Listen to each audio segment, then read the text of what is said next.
ಇವತ್ತ ಪಾಠ 3 ಕೃಷ್ಣ ಮತ್ತು ಸುಧಾಮ ಅನ್ನುವಂಥ ಒಂದು ನಾಟಕವನ್ನ ನೋಡೋಣ. ಇದನ್ನು ಬರೆದವರು ವಿ.ಎಸ್. ಶಿರಹಟ್ಟಿಮಠ್. ಹೌದಾ? ಹಾಗಾದ್ರೆ ಈ ಪಾಠವನ್ನ ಪ್ರಾರಂಭಿಸುವ ಮುನ್ನ ಪ್ರಾರ್ಥನೆಯನ್ನ ಮಾಡೋಣ. ತದನಂತರ ಪಾಠವನ್ನ ಮುಂದುವರಿಸೋಣ. ಕಣ್ಗಳನ್ನು ಮುಚ್ಚಿ ನನ್ನೊಟ್ಟಿಗೆ ಪ್ರಾರ್ಥನೆಯನ್ನ ಹೇಳಿ. ಸರಸ್ವತಿ ನಮಸ್ತುಭ್ಯಂ ವರದೆ ಕಾಮರೂಪಿಣಿ ವಿದ್ಯಾರಂಭಂ ಕರಿಷ್ಯಾಮಿ ಸಿದ್ಧಿರ್ಭವತು ಮೇ ಸದಾ.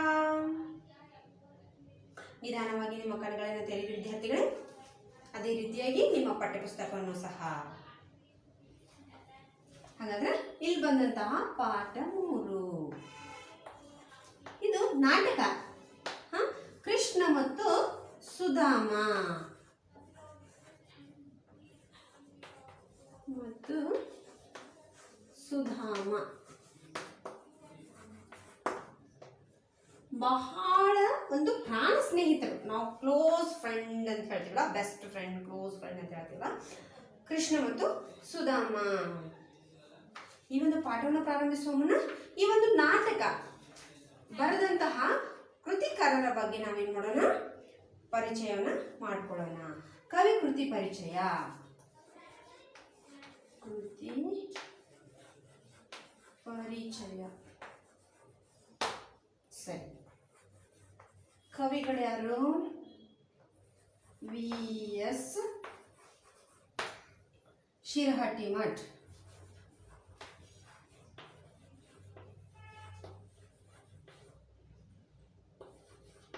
ಹೌದಾ? ಜನನ ಯಾವಾಗ ಹುಟ್ಟಿದ್ರು ಇವರು? 1-2-1953. ಸಾರಿ, 53, 55 ಅಲ್ಲ, 53. ಸ್ಥಳ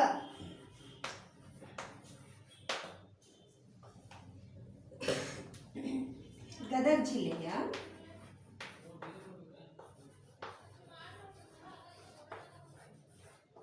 ಜಿಲ್ಲೆಯ ಹೊಂಬಳದಲ್ಲಿ. ಹೊಂಬಳ ಗದಗದಲ್ಲಿ ಬರ್ತಕ್ಕಂತಹ ಹೊಂಬಳ ಅನ್ನುವಂಥಲ್ಲಿ ಇವರ ಜನನ ಆಯಿತು. ಸರಿ, ತಾಯಿ ಹೆಸರು ಗುರುಸಿದ್ದವ್ವ, ತಂದೆ ಹೆಸರು ಶಂಕರಯ್ಯ. ಇವರು ಅನುವಾದಕರಾಗಿ, ನಾಟಕಕಾರರಾಗಿ ಗುರುತಿಸಿಕೊಂಡಿದ್ದಾರೆ. ತುಂಬಿದ ಕೊಡ, ನರಗುಂದದ ಬಂಡಾಯ, ಮಾಡಿದ್ದುನ್ನೋ ಮಾರಾಯ, ಗುಣವಂತ, ರಾಜಕುಮಾರ ಮುಂತಾದ 60ಕ್ಕೂ ಹೆಚ್ಚು ಮಕ್ಕಳ ನಾಟಕಗಳನ್ನು ರಚಿಸಿದ್ದಾರೆ. ಇವರು ರಚಿಸಿದಂತಹ ನಾಟಕಗಳು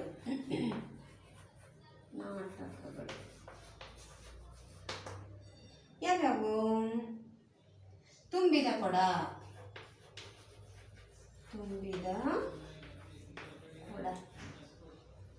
ಹೌದಾ? ನರಗುಂದದ ಬಂಡಾಯ,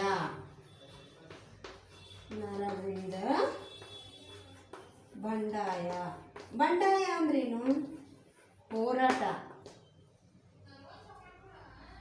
ಮಾಡಿದ್ದುನ್ನು ಮಾರಾಯ,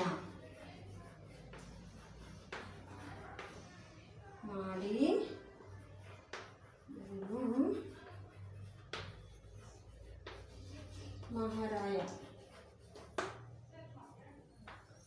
ರಾಜಕುಮಾರ,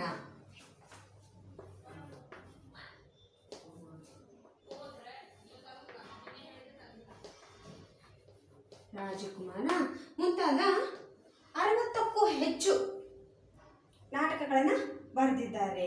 ಇವರು ರಂಗಭೂಮಿ ಹಾಗೂ ಮಕ್ಕಳ ರಂಗ ಸಾಹಿತ್ಯಕ್ಕೆ ಸಲ್ಲಿಸಿದ ಸೇವೆಯನ್ನು ಗುರುತಿಸಿ 2002ರಲ್ಲಿ ಕರ್ನಾಟಕ ನಾಟಕ ಅಕಾಡೆಮಿ ಪ್ರಶಸ್ತಿ ನೀಡಿ ಗೌರವಿಸಿದೆ. ವಿ.ಎಸ್. ಶಿರಹಟ್ಟಿಮಠ್ ಅವರು ಹೂವಿನ ಹಂದರ ಕೃತಿಯಿಂದ ಕೃಷ್ಣ ಮತ್ತು ಸುಧಾಮ ನಾಟಕವನ್ನು ಆಯ್ಕೆ ಮಾಡಿಕೊಳ್ಳಲಾಗಿದೆ. ಹಾಗಾದ್ರೆ ಇವ್ರ ಪ್ರಶಸ್ತಿ, ಯಾವ ಪ್ರಶಸ್ತಿ ಇವರಿಗೆ ದೊರಕಿದೆ? ಕರ್ನಾಟಕ ನಾಟಕ ಅಕಾಡೆಮಿ. ಕರ್ನಾಟಕ ನಾಟಕ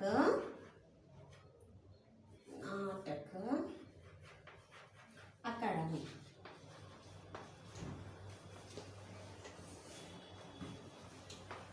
ಪ್ರಶಸ್ತಿ.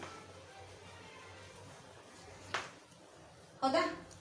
ನಂತರ ಸದ್ಯ ಕೊಟ್ಟಿರ್ತಕ್ಕಂತಹ ಒಂದು ನಾಟಕವನ್ನ ಹೂವಿನ ಹೂವಿನ ಹಂದಿರ. ಹೂವಿನ ಹಂದರ ಈ ಒಂದು ಕೃತಿಯಿಂದ ಆಯ್ದುಕೊಳ್ಳಲಾಗಿದೆ.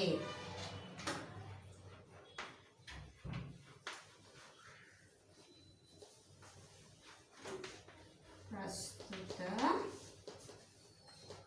ನಾಟಕ ಆಯ್ದುಕೊಳ್ಳಲಾಗಿದೆ. ಸರಿ, ಇದಿಷ್ಟು ಅವರ ಸಂಕ್ಷಿಪ್ತವಾದಂತಹ ವಿವರ. ಹೆಚ್ಚಿನ ಒಂದು ಮಾಹಿತಿಗೆ ನೀವು ಪಠ್ಯಪುಸ್ತಕವನ್ನು ನೋಡಿ ವಿದ್ಯಾರ್ಥಿಗಳೇ, ನಾನಿಲ್ಲಿ ಸಂಕ್ಷಿಪ್ತವಾಗಿ ಬರೆದೀನಿ. ಹೌದಾ? ನಿಮಗಾದ್ರೂ 2 ಅಥವಾ 3 ಮಾರ್ಕ್ಸಿಗೆ ನಾನು ಇಷ್ಟ ಅಂದರೆ ಕವಿಗಳ ಹೆಸರು, ಪಾಠದ ಹೆಸರು ಕೊಡ್ತೀನಿ. ಆ ಪಾಠವನ್ನು ಬರೆದಂತಹ ಕವಿ ಹೆಸರು, ಅವರು ಜನನ, ಅವರು ಜನನ ಸ್ಥಳ ಹಾಗೂ ಸಂದ ಪ್ರಶಸ್ತಿಗಳು, ನಾಟಕ, ಅವರ ರಚಿಸಿದಂತಹ ಕೃತಿಗಳು, ಇಷ್ಟೇ. ಸರಿ, ಹಾಗಾದ್ರೆ ಮೊದಲಿಗೆ ಪಾಠದ ತಲೆಬರವನ್ನು ನೀಟಾಗಿ ಬರೆದು, ಕವಿ ಪರಿಚಯವನ್ನು ಬರೆದು, ತದನಂತರ ಪದಗಳ ಅರ್ಥಗಳನ್ನು ಬರೆದು, ನಂತರ ಪ್ರಶ್ನೋತ್ತರಗಳನ್ನು ಬರೀಬೇಕು. ಸರಿ, ಹಾಗಾದ್ರೆ ಕೃಷ್ಣ ಮತ್ತು ಸುಧಾಮ ಇವ್ರ ಬಗ್ಗೆ ಈಗಾಗಲೇ ನೀವು ಕೇಳಿರಲ್ಲ? ಕೇಳಿರಲ್ಲ? ಕೃಷ್ಣ, ತುಂಟತನಕ್ಕೆ ಮತ್ತೊಂದು ಹೆಸರು ಕೃಷ್ಣ. ಹೌದಾ? ಯಾಕೆ ಅವನಿಗೆ ತುಂಟ ಅನ್ನೋದು? ಅವನು ಗೋಕುಲದಲ್ಲಿ ಬರ್ತಕ್ಕಂತಹ ಮಡಿಕೆಗಳನ್ನು ಹೊತ್ಕೊಂಡು ಬರ್ತಕ್ಕಂತಹ ಗೋಪಿಕೆಯರನ್ನು ಏನು ಮಾಡ್ತಾ ಇದ್ರು, ಬಹಳ ಸತಾಯಿಸ್ತಾ ಇದ್ದ ಕೃಷ್ಣ. ಈಗಾಗಲೇ ನೀವು ನೋಡ್ತಾ ಇದ್ದೀರಲ್ಲ, ಯಾವುದದು ರಾಧಾಕೃಷ್ಣ. ಆಮೇಲೆ ಮಹಾಭಾರತದಲ್ಲಿ ಸಹ ಕೃಷ್ಣನ ಒಂದು ಅವತಾರದ ಬಗ್ಗೆ, ಅವನ ಒಂದು ಚಾಣಾಕ್ಷತನದ ಬಗ್ಗೆ ವಿವರಿಸೋಕೆ ಪದಗಳೇ ಸಿಗೋದಿಲ್ಲ. ಅಷ್ಟೊಂದು ಚಾಣಾಕ್ಷನಾದ ವ್ಯಕ್ತಿ ಅಥವಾ ವ್ಯಕ್ತಿತ್ವ ಕೃಷ್ಣದ್ದು. ಎಲ್ಲ ತಾಯಂದರು ಬಯಸ್ತಾರ ತಮ್ಮ ಮಕ್ಕಳು ಕೃಷ್ಣನ ಥರ ಇರ್ಬೇಕಂತ. ಯಾಕಂದ್ರೆ ಅಷ್ಟು ತುಂಟತನ ಮಾಡಿದ್ರು ಅವನಿಗೆ ಏನೋ ಶಿಕ್ಷೆ ಕೊಡ್ಬೇಕಂತಂದ್ರೂ ಆಗ್ತಾ ಇರಲಿಲ್ಲ. ಯಾಕಂತಂದ್ರೆ ಅವ್ನು ನಗ್ಬಿಟ್ಟ ಅಂತಂದ್ರೆ ಅಮ್ಮ ಅವ್ರು ಏನು ಮಾಡ್ತಾ ಇದ್ರು, ಸುಮ್ಮನೆ ಆಗ್ಬಿಡ್ತಾ ಇದ್ರು. ಆ ಥರ ಒಂದು ಮೋಹಕವಾದಂಥ ನಗು ಕೃಷ್ಣನದು. ಅದಕ್ಕಾಗಿ ಏನು ಕೃಷ್ಣ ಅಂದ ತಕ್ಷಣ ಎಲ್ಲರ ಗಮನ ಸೆಳೆಯೋದು ಕೊಳಲಿನ ನಾದ ಹಾಗೂ ನವಿಲು ಗರಿ. ಹೌದಾ? ಸರಿ, ಹಾಗಾದ್ರೆ ಇವನು ಸ್ನೇಹಿತ ಅಂದ್ರೆ ಗೆಳೆತನವನ್ನು ಉಳಿಸ್ಕೊಳ್ಳಕ್ಕೂ ಅಷ್ಟೇ ಒಂದು ಮಹತ್ವವನ್ನ ಕೊಟ್ಟಾನ. ಯಾರು? ಕೃಷ್ಣ. ಕೃಷ್ಣ ಮತ್ತು ಸುಧಾಮ. ಕೃಷ್ಣ ಒಬ್ಬ ರಾಜ, ಆದ್ರೆ ಸುಧಾಮ ಒಬ್ಬ ಬಡ ಬ್ರಾಹ್ಮಣ. ಇವನು ಗೊಲ್ಲ ಅಂತ ಏನು ಹೇಳ್ತೀವಲ್ಲ, ಗೊಲ್ಲ ಅಂತ ಹೇಳಿದ್ರೆ ದನಗಳನ್ನ ದನಗಳನ್ನ ಸಾಕಿ ಅಥವಾ ದನಗಳನ್ನ ಸಲುಹಿ ಅದರಿಂದ ಬಂದಂತಹ ಹೈನುಗಾರಿಕೆ ಅಂದ್ರೆ ಹಾಲು, ಮೊಸರು, ಬೆನೆ ಏನಿದೆಲ್ಲ ಇದರಿಂದ ತಮ್ಮ ಜೀವನವನ್ನು ನಡೆಸೋದು. ಅದು ಗೋಕುಲದಲ್ಲಿತ್ತು. ಇವರ ತಂದೆ ಆ ಗೋಕುಲದ ಒಂದು ಮುಖ್ಯಸ್ಥರಾಗಿದ್ರು. ಹಾಗಾಗಿ ಇವನಿಗೆ ಆ ಒಂದು ದನಗಳ ಜೊತೆಗಿನ ಒಡನಾಟ ಹೆಚ್ಚಾಗಿತ್ತು. ಕೃಷ್ಣನ ಕೊಳಲಿನ ನಾದವನ್ನು ಕೇಳಿ ದನಗಳು ಬಂದು ಅವನ ಪಕ್ಕಕ್ಕೆ ಏನು ಮಾಡ್ತಿದ್ರು ಅಂತ ಕೊಳಲಿನ ನುಡಿಸ್ತಾ ಇದ್ರೆ ಅವು ಬಂದಲ್ಲಿ ಹಾಲನ್ನು ಕರೀತಾ ಇದ್ರೆ ಸುಮ್ಮನೆ ನಿಂತ್ಕೋತಾ ಇದ್ರು. ಕೃಷ್ಣ ಕರೆದ ಧ್ವನಿಯ ಕೇಳಿ ಅಲ್ಲಿ ತುಂಬಿತು ಬಿಂದಿಗೆ ಅಂತ ಹೇಳಿ ನೀವು ಧರಣಿ ಮಂಡಲ ಮಧ್ಯದೊಳಗೆ ಕೇಳಿರಲ್ಲ. ಅವನ ಹಾಡನ್ನ ಕೇಳ್ತಾ, ಕೊಳಲಿನ ನಾದವನ್ನು ಕೇಳ್ತಾ ಕೇಳ್ತಾ ಕೇಳ್ತಾ ಹಸುಗಳೇನು ಮಾಡ್ತಾ ಇದ್ರು ಅಂತ ಬಿಂದಿಗೆ ಗಂಟ್ಲೆ ಹಾಲನ್ನ ಅವ್ರು ಕರಿತಾ ಇದ್ರು. ಅಷ್ಟೊಂದು ಮನಸೆಳೆಯುವಂತಹ ಮೋಹಕವಾದಂತಹ ಒಂದು ಸಂಗೀತವನ್ನ ನುಡಿಸ್ತಾ ಇದ್ರು ಕೃಷ್ಣ. ಅದೇ ರೀತಿಯಾಗಿ ನಮ್ಮ ಭಗವದ್ಗೀತೆ, ನಾವೇನು ನಮ್ಮ ಧರ್ಮ ಗ್ರಂಥ ಅಂತ ಹೇಳ್ತೀವಲ್ಲ ಭಗವದ್ಗೀತೆ, ಆ ಭಗವದ್ಗೀತೆಯ ಒಂದು ಬೋಧಕ ಶ್ರೀಕೃಷ್ಣ. ಎಷ್ಟೆಲ್ಲ ಹೇಳಿದ್ರು ಕೃಷ್ಣನ ಬಗ್ಗೆ ಕಡಿಮೆ. ಆದರೆ ನೋಡೋಣ ಏನು ಈ ಒಂದು ನಾಟಕದಲ್ಲಿ VS ಶಿರಟ್ಟಿಮಠ ಅವರು ಯಾವ ರೀತಿಯಾಗಿ ಆ ಒಂದು ಕೃಷ್ಣನ ಹಾಗೂ ಸುಧಾಮನ ಒಂದು ಗೆಳೆತನವನ್ನು ವಿವರಿಸಿದ್ದಾರೆ ಅಂತ ಹೇಳಿ. ಸರಿ, ಗೆಳೆತನ ಬಹಳ ಪವಿತ್ರವಾದದ್ದು. ಹೌದಾ? ಇದು ಸಂಬಂಧಗಳಲ್ಲಿ ಆಗೋದಿಲ್ಲ, ರಕ್ತ ಸಂಬಂಧದಲ್ಲಿ ಇರೋದಿಲ್ಲ. ಅದನ್ನು ಮೀರಿದ ಒಂದು ಪವಿತ್ರತೆಯನ್ನು ಇದು ಹೊಂದ್ಕೊಂಡಿದೆ. ನಾನು ಅಪ್ಪ ಅಮ್ಮನ ಜೊತೆ ಏನು ಹೇಳ್ಕೊಳಕ್ಕಾಗದೇ ಇರ್ತಕ್ಕಂತಹ ವಿಷಯಗಳನ್ನು ನಮ್ಮ ಸ್ನೇಹಿತರೊಟ್ಟಿಗೆ ಹೇಳ್ಕೊತೀವಿ. ಹೌದಾ? ಅಂತ ಒಂದು ನಂಬಿಕೆ ಆ ಸ್ನೇಹದ ಮೇಲೆ ಇರ್ತೈತಿ. ಸರಿ ವಿದ್ಯಾರ್ಥಿಗಳು, ನೋಡೋಣ. ದೃಶ್ಯ ಅಂಶ 1. ಸುಧಾಮನ ಗುಡಿಸಲು. ರಾತ್ರಿಯ ಸಮಯ ಸುಧಾಮ ಯೋಚಿಸುತ್ತಾ ಶತಪಥಿಸುತ್ತಿದ್ದಾನೆ. ಆತನ ಮುಖದಲ್ಲಿ ನಿರಾಶೆ ತುಂಬಿದೆ. ಶತಪಥಿಸುತ್ತಿದ್ದಾನೆ ಅಂದ್ರೆ ಚಟಪಡಿಸಕತನ ಅಂತ ಹೇಳ್ತಾರಲ್ಲ, ಏನು ಮಾಡಬೇಕು, ಮುಂದೇನು ದಾರಿ ಏನು. ರಾತ್ರಿ ವೇಳೆ ಗುಡಿಸಲ ಸಮಯ ಕೂತಿರ್ತಾನ. ಅವಾಗ ಅವನ ಹೆಂಡತಿ ಬಂದು, ಮಕ್ಕಳು ಮತ್ತು ಹೆಂಡತಿ. ನೀವು ಇಲ್ಲಿ ಒಂದು ಚಿತ್ರವನ್ನು ಕೊಟ್ಟಾರ ನೋಡ್ಬೋದು. ಪುಟ ಸಂಖ್ಯೆ 17. ಸುಧಾಮ ಸ್ವಾಗತ. ಜೀವನದಲ್ಲಿ ಅಂದ್ರೆ ಸುಧಾಮ ಅನ್ನುವಂಥ ಪಾತ್ರ ಅಲ್ಲಿ ಬಂತು ತೆರೆಯ ಮುಂದ್ಗಡೆ. ಸ್ವಾಗತ ಅಲ್ಲಿ ಅಂದ್ರೆ ಅವನು ಸ್ವಾಗತನ ಕೊಡ. ಜೀವನದಲ್ಲಿ ಬರೀ ಕಷ್ಟಗಳೇ ಬರುತ್ತವೆ ಅಲ್ಲ, ಸುಖದ ದಿನಗಳು ಯಾವಾಗ ಬರುತ್ತವೆಯೋ ನಿಟ್ಟುಸಿರು ಬಿಟ್ಟು ಅದೆಲ್ಲ ಆ ದೇವರಿಗೆ ಗೊತ್ತು. ಅವನು ಬಹಳ ಕಷ್ಟ ಇರ್ತೈತಲ್ಲ, ಅದಕ್ಕಾಗಿ ಏನು ಮಾಡ್ದಂತ, ಬರೀ ಕಷ್ಟಗಳು ಬರಾಕತ್ತವ್ರ ನಾವು ಸುಖದ ಜೀವನ ಯಾವಾಗ ಮಾಡೋದು ಅಂತ ಹೇಳಿ ನಿಟ್ಟುಸಿರನ್ನ ಬಿಟ್ಟು. ನಿಟ್ಟುಸಿರು ಅಂದ್ರೆ ಜೋರಾದನ್ನ ಉಸಿರು ಬಿಡೋದು. ಮಾಡ್ತಾರಲ್ಲ ಅದು ನಿಟ್ಟುಸಿರು. ಅದೆಲ್ಲ ಆ ದೇವರಿಗೆ ಗೊತ್ತು. ಏನು ಗೊತ್ತಿಲ್ಲ, ಆ ದೇವರಿಗೆ ಗೊತ್ತು ಯಾವಾಗ ನಮ್ಮ ಕಷ್ಟಗಳು ತೀರ್ತಾವ ಏನು ಅಂತ ಹೇಳಿ. ಹೆಂಡತಿ ಬಡತನ ನಮ್ಮ ಬೆನ್ನು ಹತ್ತಿದೆ, ಅದು ನಮ್ಮನ್ನು ಬಿಟ್ಟು ಹೋಗೋದಿಲ್ಲ. ಈ ಬಡತನ ಅನ್ನೋದು ನಮ್ಮ ಬೆನ್ನು ಹತ್ತಿಬಿಟ್ಟೈತಿ, ಅದು ನಮ್ಮನ್ನ ಬಿಟ್ಟು ಹೋಗೋದಿಲ್ಲ ಅಂತ ಹೇಳಿ ಸುಧಾಮನ ಹೆಂಡತಿ ಹೇಳ್ತಾಳೆ. ಸುಧಾಮ ಬಡತನ ನಮಗಿರಲಿ, ಮನೆ ತುಂಬ ಮಕ್ಕಳಿರಲಿ ಎಂದು ದೇವರಲ್ಲಿ ನೀನೇ ಬೇಡಿಕೊಂಡಿಯೋ ಹೇಗೆ? ನಮಗೆ ಬಡತನ ಇರಲಿ, ಆದ್ರೆ ಮನೆ ತುಂಬ ಮಕ್ಕಳು ಇರಲಿ ಅಂತ ನೀನ ದೇವರಲ್ಲಿ ಬೇಡ್ಕೊಂಡೇನೋ ಏನೋ ಅಂತ ಸುಧಾಮ. ನೋಡಿ, ಕಷ್ಟದಲ್ಲಿನೂ ಸಹ ಜೋಕ್ ಮಾಡಿಕೊಂಡು ಅವ್ರು ಏನು ಮಾಡ್ತಾ ಇದ್ರು, ತಮ್ಮ ಕಷ್ಟವನ್ನು ಮರಿತಾ ಇದ್ರು. ಆ ರೀತಿಯಾಗಿ ಒಂದು ನಗು ಬರ್ತಕ್ಕಂಥ ಒಂದು ಪದವನ್ನು ಹೇಳಿ ಅಥವಾ ಒಂದು ವಾತಾವರಣ ಹೇಳಿ ಅವ್ರು ಏನು ಮಾಡ್ತಾ ಇದ್ರು, ಆ ಒಂದು ಕಷ್ಟವನ್ನು ಮರಿತಾ ಇದ್ರು. ಹೆಂಡತಿ ಮಕ್ಕಳಿರಲಿ ಅಂದಿದ್ದು ನಿಜ, ಆದರೆ ಮಕ್ಕಳಿರಲಿ ಅಂದೆ ನಾನು, ಆದ್ರೆ ಅಂತ ಅವ್ನು ಹೆಂಡತಿ ಹೇಳ್ತಾರೆ. ಮಕ್ಕಳ ಪ್ರವೇಶವಾಯ್ತಲ್ಲಿ. ಅಮ್ಮ ಅಮ್ಮ ಹಸಿವಾಗುತ್ತಿದೆ. ಮಕ್ಕಳು ಬಂದರು, ಅಮ್ಮ ಅಮ್ಮ ನನಗೆ ಹಸಿವಾಗತೈತಿ ಅಂತ ಹೇಳಿ. ಮಗ ನನಗೂ ಹಸಿವು, ಊಟ ಕೊಡಮ್ಮ. ಮಗ ಬಂದ, ಮಗಳ ಜೊತೆಗೆ ಮಗನು ಬಂದ, ಅಮ್ಮ ನನಗೆ ಊಟ ಕೊಡಮ್ಮ ಅಂತ ಹೇಳ್ದ. ಹೆಂಡತಿ ನೋಡಿದ್ರ ಮಕ್ಕಳೆಲ್ಲ ಹಸಿವಿನಿಂದ ಕಂಗಾಲಾಗಿವೆ. ಪಾಂಡಿತ್ಯವುಳ್ಳ ನನ್ನ ಗಂಡ ದುಡಿದು ತರ್ತಾನೆಂದು ತಿಳಿದಿದ್ದೆ. ನನ್ನ ಗಂಡ ಏನು ಮಾಡತ್ತಾನ, ಅತ್ಯಂತ ಪಾವಿತ್ರವಾದಂತಹ ಒಂದು ಪಾಂಡಿತ್ಯ ಅಂತಲ್ಲ, ಪಾಂಡಿತ್ಯ ಉಳ್ಳವನು. ನಾನು ದುಡ್ಡು ತೊಗೊಂಡು ಬಂದು ನನಗೆ ಯಾಕೆ ಕೊಡ್ತಾನ, ನಾನು ಮಕ್ಕಳಿಗೆ ಮಾಡಿ ಹಾಕ್ಬೋದು ಅಂತ ನಾನು ಅನ್ಕೊಂಡಿದ್ದೆ ಅಂತ ಹೇಳ್ತಾಳೆ. ಸುಧಾಮ ಯಾವುದಕ್ಕೂ ಕಾಲ ಕೂಡಿ ಬರಬೇಕಲ್ಲ. ಹೌದು, ಯಾವುದಕ್ಕೂ ಕಾಲ ಕೂಡಿ ಬರಬೇಕಲ್ಲ ಅಂತ ಸುಧಾಮ ಹೆಂಡತಿಯನ್ನ ಸಮಾಧಾನ ಮಾಡ್ತಾನೆ. ಹೆಂಡತಿ ಅಂತೂ ಇಂತೂ ನಮಗೆ ಬಡತನವೇ ಗತಿ. ಇರ್ಲಿ ಬಿಡ್ರೆ ಏನು ಮಾಡೋದು, ಅಂತೂ ಇಂತೂ ನಮಗೇನು ಬಡತನವೇ ಗತಿ ಅಂತ ಹೇಳ್ತಾಳ. ಸುಧಾಮ ಚಿಂತೆ ಮಾಡಿದರೆ ಏನು ಬಂತು, ಜೀವನದಲ್ಲಿ ಬಂದದ್ದನ್ನು ಅನುಭವಿಸಲೇಬೇಕು, ಅದೇ ಮಾನವ ಧರ್ಮ. ಯೋಚನೆ ಮಾಡಿ ಏನು ಉಪಯೋಗ ಇಲ್ಲ. ಸೊ ಬಂದಿರೋದನ್ನು ನಾವೇನು ಮಾಡಬೇಕು, ಫೇಸ್ ಮಾಡಲೇಬೇಕು. ನೋವೇ ಅಂತ ಹೇಳ್ತೀವಲ್ಲ, ದಾರಿನೇ ಇಲ್ಲ. ಬಂದಿದ್ದನ್ನು ನಾವೇನು ಮಾಡಬೇಕು, ಸ್ಫೋಟವಾಗಿ ತೊಗೊಂಡು ಹೋಗ್ತಾ ಇರಬೇಕು. ಹೆಂಡತಿ ನೀವು ನೀತಿ ಹೇಳುವುದರಲ್ಲಿ ಬಹಳ ಮುಂದು. ನೀತಿ ಹೇಳಿದ್ರೆ ಹೊಟ್ಟೆ ತುಂಬೋದಿಲ್ಲ, ನೀವು ನೀತಿ ಹೇಳೋದ್ರಿಂದ ಬಹಳ ಮುಂದದಿರಿ ನೀವು ಅಂತ ಹೇಳ್ತಾ. ಸುಧಾಮ ನೀತಿ ನಿಯಮ ವಿಧೇಯತೆ ಪಾಂಡಿತ್ಯ ಇದ್ದುದರಿಂದಲೇ ಗುರುಕುಲದಲ್ಲಿ ಶ್ರೀಕೃಷ್ಣ ನನ್ನ ಸ್ನೇಹಿತನಾಗಿದ್ದನು. ಅವನ ಬಾಯಿಂದ ಒಂದು ಈ ಮಾತು, ನೀತಿ ನಿಯಮ ವಿಧೇಯತೆ ಪಾಂಡಿತ್ಯ, ಈ ಒಂದು ಮೌಲ್ಯಗಳು ನನ್ನ ಹತ್ರ ಇದ್ದಿದ್ದರಿಂದಲೇ ಅಂತಹ ಶ್ರೀಕೃಷ್ಣ ನನ್ನ ಸ್ನೇಹವನ್ನು ಮಾಡಿದ, ಅವನು ನನ್ನ ಅಚ್ಚುಮೆಚ್ಚಿನ ಗೆಳೆಯ ಅಂತ ಸುಧಾಮ ಹೇಳಿದ. ಹೆಂಡತಿ ಮಾತಿಗೂ ಶ್ರೀಕೃಷ್ಣ ನನ್ನ ಸ್ನೇಹಿತನಾಗಿದ್ದ ಅಂತೀರಿ ಅಂತ ಹೇಳ್ತಾಳೆ. ಏನಿದು ಮಾತಿಗೂ ನನ್ನ ಸ್ನೇಹಿತ, ಶ್ರೀಕೃಷ್ಣ ನನ್ನ ಸ್ನೇಹಿತ ಅಂತ ಹೇಳ್ತೀರಿ ಅಂತ ಹೇಳ್ತಾಳೆ.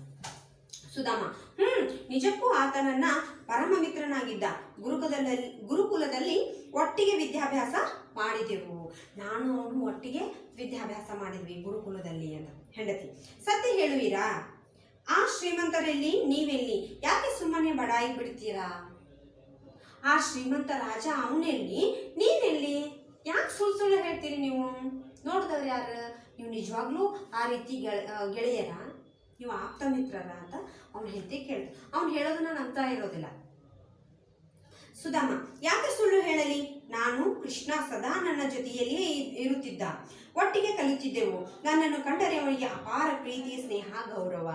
ನಾನು ಯಾಕೆ ಸುಳ್ಳು ಹೇಳಿ ನನಗೇನು ಸಿಗೋದಿದೆ? ಕೃಷ್ಣ ನಿಜವಾಗ್ಲೂ ನನ್ನ ಅತ್ಯಂತ ಪ್ರಿಯ ಗೆಳೆಯ. ಅವನು ಯಾವಾಗಲೂ ನನ್ನ ಜೊತೆಗೇನೆ ಇದ್ದ. ಅಭ್ಯಾಸ ಮಾಡ್ತಿದ್ವಿ, ಆಟ ಆಡ್ತಿದ್ವಿ, ನಾವು ಕಟ್ಟಿಗೆಗಳನ್ನು ಸಂಗ್ರಹಿಸಲು ಹೋಗ್ತಾ ಇದ್ವಿ.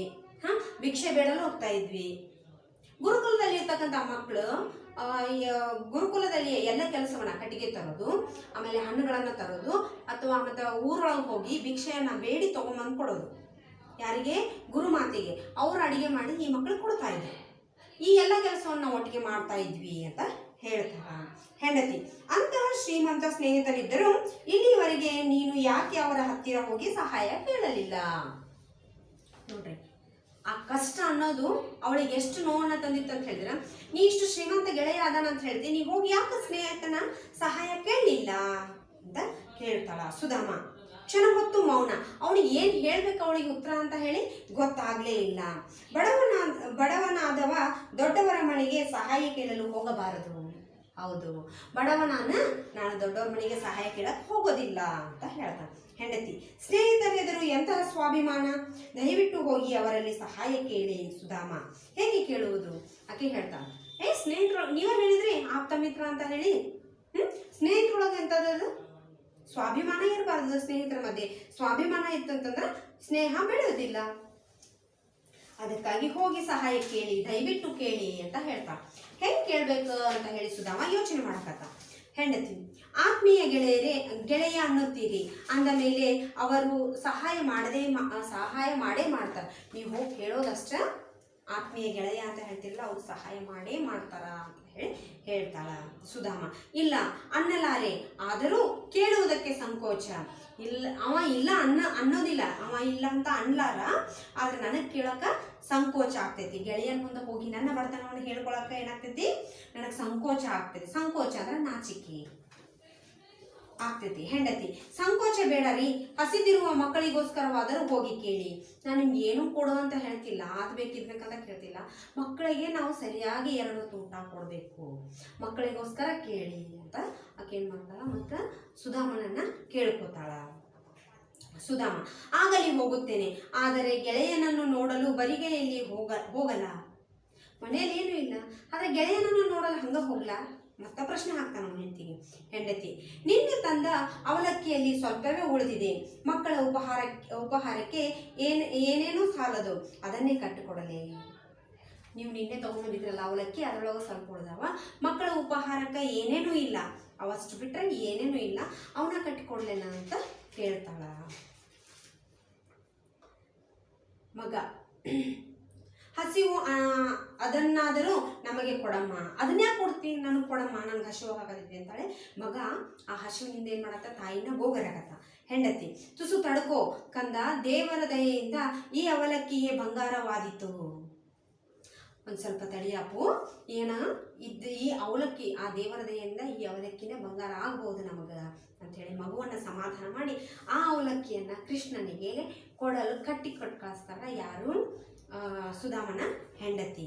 ಸುಧಾಮ, ಸರಿ ಹಾಗೇ ಮಾಡುತ್ತೇನೆ, ಸರಿ ಹಾಗೆ ಮಾಡ್ತೇನೆ ಅಂತ ಹೇಳಿ ಸುಧಾಮ ಆ ಅವಲಕ್ಕಿಯನ್ನ, ಹೆಂಡತಿ ಕೊಟ್ಟಂತಹ ಅವಲಕ್ಕಿಯನ್ನ ತೆಗೆದುಕೊಂಡು ಮುಂದೆ ಬಂದ.